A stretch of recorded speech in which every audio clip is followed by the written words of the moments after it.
እነሱ ደግሞ ከእግዚአብሔር ስለሚለዩ ነው። እግዚአብሔር ቤተሰቦች አያችሁ፣ በንስሐ የታጠባችሁ እግዚአብሔር ቀኝ ትቆማላችሁ። እነሆ ጻድቃንን በቀኝ ኃጥአንን በግራ።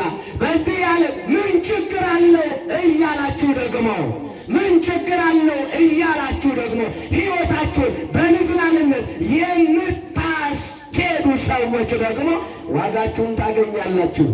ምን ቄሱስ ኃጢአት ይሠራ የለ ወይ? ጳጳሱስ ኃጢአት ይሠራ የለ ወይ ትላላችሁ። ታዲያ አንተ ነፍስና የጳጳሱ ነፍስ እኮ ለየብቻ ነው። የካህኑ ነፍስና አንተ ነፍስ ለየብቻ እኮ ነው። ዛሬ ነፍሱ ነፍስ አንተ ትጠየቃለህ እንዴ? ስለዚህ በአንተ ነፍስ እሱ ይጠየቃል እንዴ? ነገር ግን ካህናት አባቶች የሚጠብቋቸውን በጎች በአግባቡ ካልጠበቁ የበጉን ደም ከእጅ እፈልጋለሁ ይላል። አባቶች ልጆቻችሁን በደንብ አድርጋችሁ አስተምሩ። እንዴት አድርጋችሁ መጠበቅ እንዳለባችሁ ጥበበኞች ሁኑ። ይሄ ዓለሙ ክፉ ነው። እናንተም ደግሞ በሥርዓት በአግባቡ ተጓዙ። አዎ ጥሩ እረኛ በጎቹን ወደ ለምለም ቦታ ያሰማራቸዋል። እነሱም በአግባቡ ልምላሜውን ይቀጥፋሉ፣ ይመገባሉ። ለምለም የተባለ የእግዚአብሔር ቃል ነው። ልጆቻችሁን ለምለም የሆነውን የእግዚአብሔርን ቃል እየመገባችሁ እነሆ ጠብቋቸው። አንዲት በግ በተኩላ ብትወሰድ እግዚአብሔር የዛችን የበግ ነፍስ ከእናንተ እግዚአብሔር ይጠብቃል፣ ይፈልጋል። አያችሁ፣ እንደየሥራችሁ ይከፈለናል። እናንተ ደግሞ በጎቹ ደግሞ ጠባቂው በሚያሰማራበት ስፍራ አልሰማራ ብትሉ ዋጋ ይሰጣቸዋል። ሁለት አይነት ዋጋ አለ፣ በጎ ዋጋና መጥፎ ዋጋ ወገኖች። ስለዚህ ከሁለታችንም የሚጠበቃለ። የሚጠበቅብን አድርገን እግዚአብሔር በቸርነቱ መንግሥቱን ያወርሰን። አያችሁ፣ በዚህ በማቴዎስ ወንጌል ምዕራፍ 11 ያለውን በማቴዎስ ወንጌል ምዕራፍ 16 ከቁጥር 9 ላይ ያለውን እዚህ ላይ ይነግረናል። እንዴት ነው የማወርደው ካላችሁ፣ ይሄ ወደ አባቶች ቀረብ ብላችሁ ንስሐ ግቡ። አዎ ኃጢአታቸውን አወርዱ። እዛን በኋላ እረፍት ታገኛላችኋል። ምን ታገኛላችሁ? እረፍት ታገኛላችሁ። ይሄን ሁሉ ማድረግ የምንችለው እግዚአብሔር ምናችንን ሲከፍትልን ነው። ኧረ ተናገሩ። ምናችንን ሲከፍትልን ነው? አእምሯችንን ሲከፍትልን ነው። ደቀ መዛሙርቱን መጽሐፍትን ያስተውሉ ዘንድ አእምሯቸውን ከፈተላቸው። ወአውጽሖሙ አፋሽ ከቤታንያ፣ ወደ ቢታንያ አወጣቸውና እነሆ ያለውን ነገር ነገራቸው። አንትሙሰ ንበሩ ሀገር ኢየሩሳሌም እስከትለብሱ ኃይለ እምአርያም አላቸው። እነሆ ኃይልን ከሰማይ እስከምልክላችሁ ድረስ እናንተስ በኢየሩሳሌም ተቀመጡ አላቸው። በየት ተቀመጡ? በኢየሩሳሌም ተቀመጡ።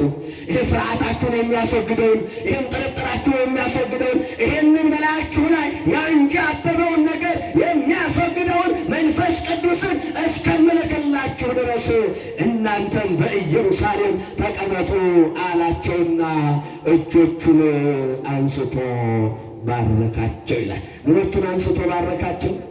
ደስ አይልም? የእግዚአብሔር ቤተሰቦች እጆቹን አንስቶ ባረካቸውና በዓይናቸው እያዩት ወደ ሰማይ ከፍ ከፍ ከፍ አለ። እጆቻቸውን ዘርግተው ሲመለከቱ በቀኝና በግራ ነጫጭ ልብስ የለበሱ መላእክት እንዲህ አሏቸው፣ እናንተ የገሊላ ሰዎች ይሄ ወደ ላይ የሚወጣው እንደወጣ አይቀርም፣ ይመለሳል አሏቸው።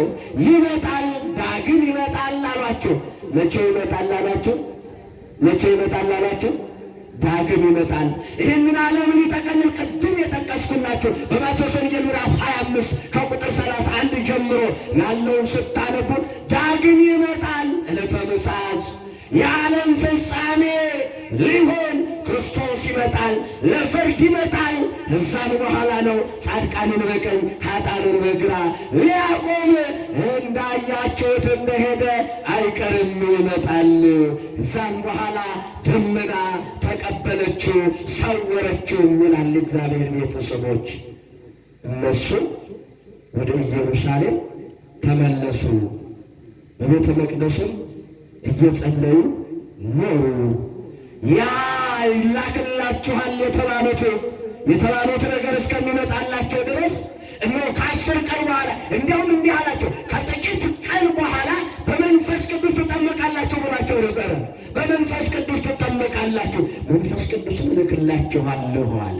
ይሄ 50ኛ እናንተ ግን በኢየሩሳሌም በጾም በጸሎት ጠብቁ፣ በአንድ ልብ ሆናችኋል። ይሄ ታዲያ 10 ቀን ከተፈጸመ በኋላ በ50ኛው ቀን በአንድ ልብ ሆነው ይላል። በስንት ልብ ሆነው? በስንት ልብ ሆነው? በአንድ ልብ ሆኖ። ምናልባት እያንዳንዳችን ብንጠየቅ የእያንዳንዳችን ልቡና ቢታያው የተከፋፈለ ነው የሚሆነው። ግን በአንድ ቤተ ክርስቲያን ውስጥ ተሰብስበናል። አንድ አባት አለን፣ አንድ ፈጣሪ አለን። ግን ልባችን የተከፋፈለ ነው። እግዚአብሔር ከመከፋፈል ይሰውረን። አሜን በሉ እንጂ። የጸሎት መጽሐፍም የዘረጋችሁ አሜን በሉ። አሁን የመጡት መሰለኝ ቅድም ስላልሰሙ ነው። ስለዚህ የትኛዎቻችሁም ስትመጡ ወንጌል ሲሰጥ ቅድሚያ ለወንጌል ስጡ።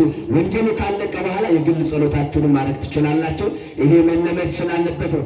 እናንተ እየጸለያችሁ ምን ተማራችሁ ብትባሉ ሰው ወለልሽን እንዲያው ጸሎቱን አቋርጣችሁ ለለለትኑ ነው። ምን እንደተባለ ሳታውቁ እንኳን ለለለትኑ ነው። ይሄ መለመድ አለበት። ጥሩ ነው። የለመደው ጸሎት እንዳይቋረጥ ብላችሁ ነው። ግን የጸሎት ሰዓት አለ፣ የወንጌል ሰዓት አለ፣ የቅዳሴ ሰዓት አለ፣ የማህሌት የሰዓታት ጊዜ አለ። ያንን በደንብ አድርገን ማወቅ አለበት። እናንተም አባቶች በደንብ አድርጋችሁ አስተምሩ። እግዚአብሔር ቤተሰብ አሁን የዝማሬው ሰዓት አለ አይደል? ቅድም የመጀመሪያ ተዘመረ፣ እንደገና መጨረሻ ላይ ይዘመራል። ከዛም በኋላ መጨረሻ ላይ ቃለ ምዕዳን ቡራኬ፣ የየሁሉም ስርዓት አለው ለእኔና ለእናንተ በሚመጥን መልኩ እግዚአብሔር ቤተሰቦች። ስለዚህ ይመጣል አይቀርም፣ እንዳያችሁት አይቀርም አሏቸው። እነሱም ሰገዱለትና ወደ ኢየሩሳሌም ተመለሱ። ሰገዱለትና በብዙ ደስታ በምን ደስታ? በብዙ ደስታ። ያ ፍርሃታችን ሊወገድ ያ በአይሁድ የሚደርስብን መከራ እያሰብን ግራ ስንጋባ የነበረው ነገር ሊወገድልን ሊልክልን ነው አሉ። እነሱም በደስታ ወደ ኢየሩሳሌም ተመለሱ። ዘወትርም እግዚአብሔርን እያመሰገኑ እየባረኩ በመቅደስ ኖሩ። ከ10 ቀን በኋላ በአንድ ልብ ሆነው ሳሉ መንፈስ ቅዱስ ላከላቸው ይላል። መንፈስ ቅዱስ ወረደ። መንፈስ ቅዱስ ላዕለ ሐዋርያት ከመዘ እሳት ይላል። ልክ እንደ እሳት በእሳት አምሳል ሆኖ ወደ ሐዋርያት በአንድ ቤት ውስጥ እያሉ ወረደና በእያንዳንዱ ላይ የእሳት አምሳል የሚቆረጥ ቦግ ቦግ የሚል እየበሰለ በእያንዳንዱ ላይ አደረባቸው። ፍርሃታቸው ተወገደ። ከዛም በኋላ በዓለም ባለው ቋንቋ ሁሉ መናገር መስበክ ጀመሩናል። 71 ቋንቋ ወይንም ንግግር ተገለጠላቸው ይላል። 72 ይላል። አንደኛው የራሳቸው ነው። አስተውሉ እግዚአብሔር ቤተሰብ። ስለዚህ እግዚአብሔር ሲመርጣችሁ፣ እግዚአብሔር ሲያዘጋጃችሁ ለሁሉም እንድትሰሙ ያደርጋቸዋል። ለሁሉም አንዳንድ ጊዜ አስተውላችሁ ከሆነ ብዙ ታወራላችሁ፣ ብዙ ትናገራላችሁ፣ ሰው ግን አይሰማችሁ። ለምን? እንዲሰማችሁ አደርጋችሁ አይደለም የምታወሩት፣ እንድትደመጡ ሆናችሁ አይደለም የምትናገሩት የእግዚአብሔር ቤተሰቦች። ስለዚህ እያንዳንዳችን ስንናገር ለሌላው የሚጠቅም ንግግር መናገር አለብን። ለሌላው አርአያ ለመሆን ሌላውን ወደ ከፍታ ከፍ ለማድረግ ስራዎቻችንን ማድረግ አለብን። ራስ ተኮር ጥቅም ተኮር ብቻ የሚሆን ከሆነ በሰው ዘንድ ምን የለንም ቦታ አይኖርንም የእግዚአብሔር ቤተሰቦች። ስለዚህ እግዚአብሔርን ቃል ሰሙ፣ መጽሐፍትን እንዲያስተውሉ ገለጠላቸው። ከዛ ከተረዱ በኋላ ያዘዛቸውን ፈጸሙ። በአንድ ልብ ሆነው ሳሉ መንፈስ ቅዱስን ላከላቸው። መንፈስ ቅዱስ በላያቸው ላይ ሲያድር ፍርሃታቸው ተወገደ። ከዛም በኋላ ከዓለም እስከ ዓለም ዳርቻ ምኖቼ ትሆናላችሁ ብሏቸው ነበር። ምስክሮቼ ትሆናላችሁ ብሏቸው ነበር። ዓለምን እየዞሩ አስተማሩ። የክርስቶስን አምላክነት ፍጹም አምላክ ፍጹም ሰው መሆን መሰከሩ፣ ተናገሩ ነው ባጭሩ።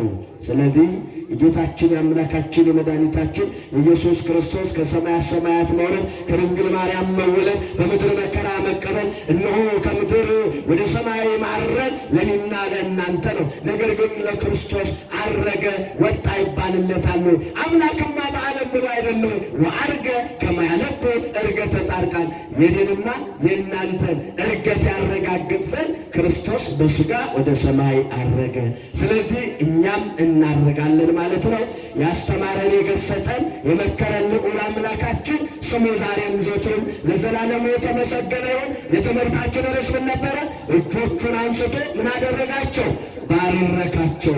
እኔንና እናንተንም መድኃኔዓለም ይባርከን፣ ኢትዮጵያን ይባርካት፣ እኔንና እናንተን የሚቀድሰን ይህንን ያደረገ የድንግል ማርያም ልጅ ክብር ምስጋና ይግባው። ከእመቤታችን ከንጽሕተ ንጹሐን ከድንግል ማርያም ጣዕሟን ፍቅሯን ያሳድርብን። እልል ብላችሁ እግዚአብሔርን አመስግኑ። እኔ እዚህ ላይ ጨርሻለሁ። ምናልባት አስራት በኩራት የያዛችሁ ካላችሁ፣ መባዓ የያዛችሁ ካላችሁ ቶሎ ቶሎ ብድግ በሉና አፉ 3 ደቂቃ ልስጣችሁ። 3 ደቂቃ። ይህ እንግዲህ ይህንን እንደዚህ አድርጋችሁ እዚህ ያደረሳችሁት እናንተ ናችሁ። ስለዚህ ስናገር ሰዓት ስለምፈጅ ይህን ሁልጊዜ እናንተ